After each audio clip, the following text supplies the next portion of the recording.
వివేక మీ యజమాని. అవును సార్. హత్య చేయాలి అనే అప్రోచ్ అసలు మిమ్మల్ని సంప్రదించింది ఎవరు ముందుగా? సార్ నన్ను సంప్రదించిన వ్యక్తి ఎర్రగంగిరెడ్డి. నాకు ఫస్టు వాళ్ళ ఎర్రగంగిరెడ్డి దగ్గర పిలిచిపోయిన వ్యక్తులు కూడా ఉమాశంకర్ రెడ్డి, సునీల్ యాదవ్. వీళ్ళిద్దరు కూడా నన్ను పిలుచుకొని పోయి ఈ విధంగా చేయాలన్నప్పుడు నేను నమ్మలే.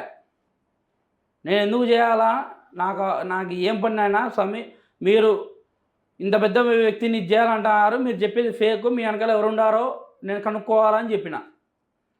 దాని తర్వాత 2 రోజులు టైం తీసుకున్న ఎర్రగంగిరెడ్డి భాస్కర్ రెడ్డి, అవినాష్ రెడ్డి దగ్గర పిలుచుకొని పోయినాడు. భాస్కర్ రెడ్డి, అవినాష్ రెడ్డికి కనీసం కుక్కను చంపడం కూడా చేత కాదు.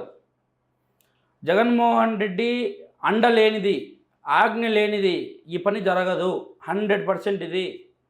జగన్మోహన్ రెడ్డి ఈ రోజున ఖచ్చితంగా కూడా చెప్తా జగన్మోహన్ రెడ్డి ఈ రోజున ఏదైతే చెప్తా ఉన్నాడో, ప్రొద్దుటూరులో సభ పెట్టి, సిద్ధం సభ పెట్టి, ఒక హంతకుణ్ణి మీరు బయట చెప్తారో నిస్సిగ్గుగా బయట చెప్తా, ఈరోజు నిస్సిగ్గుగా బయట చెప్తా, అన్ని విధాలుగా అన్ని రకాలుగా బయట చెప్పుకుంటూ తిరుగుతూ ఉన్నాడు. వాడిని ఇడిచిపెట్టినారు, అమాయకుల్ని పట్టుకున్నారనే మాట మాట్లాడాడు. ఈ పొద్దు పూర్తి స్థాయిలో ఖండిస్తాడ. ఈ పొద్దు హత్య చేయించిందే నువ్వు. ఈ పొద్దు మాట్లాడే అర్హత నీకు లేదు. ఈ రోజున నువ్వు ఎందుకు మాట్లాడుతున్నావు, ఏ దానికి మాట్లాడుతున్నావు పూర్తి స్థాయిలో ప్రజలకు తెలుసు.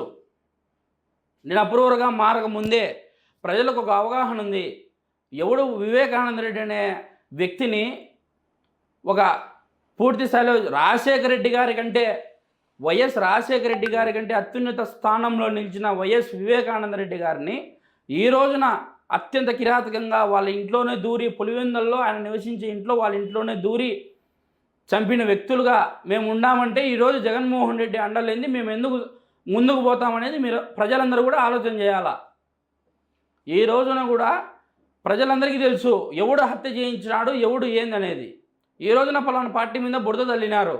ఈ రోజు కానీ నేను అప్రూవర్గా మారకోకుండా ఉంటే ఇప్పటికి కూడా, ఈ రోజుకి కూడా టీడీపీ మీద వాళ్ళు పూర్తి స్థాయిలో విమర్శలు చేసేవాళ్ళు, పూర్తి స్థాయిలో వాళ్ళ మీదనే కంటిన్యూ చేసేవాళ్ళు. వాళ్ళు ఎంత డబ్బు ఆఫర్ చేసినా కూడా, కొన్ని కోట్ల రూపాయలు వాళ్ళు ఆఫర్ చేసినారు నాకు, కానీ నేను తగ్గలే. ఎందుకంటే నా మనస్సాక్షికి నేను చెప్పుకున్నా, అప్రూవర్గా మారాలని నా మనస్సాక్షికి చెప్పుకున్నా. వాళ్ళు ఇచ్చిన కోట్లు కానీ, వాళ్ళు ఇచ్చిన డబ్బు కానీ నా ఎంట్రుకతో సమానం అని చెప్పి నేను ఈ మీడియా ముఖంగా తెలుపుకుంటాడా. ఖచ్చితంగా కూడా చెప్తాడా, పూర్తి స్థాయిలో ఇది ఖండించదగ్గ విషయము.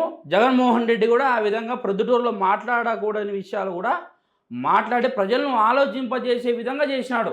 అంటే నువ్వే చంపి, నువ్వే చేసి, నువ్వే అన్ని రకాలుగా చేసి ఈ పొద్దున ప్రజలను ఇబ్బందులకు గురి చేసి, ప్రజలను మానసికంగా హింసించి, ప్రజలను వ్యక్తిగతంగా అంటే వాళ్ళ పనులు ఏమున్నా కూడా ఒక సామాన్యుడు బతకలేని పరిస్థితి సార్ ఈ పొద్దు ఆంధ్రప్రదేశ్లో.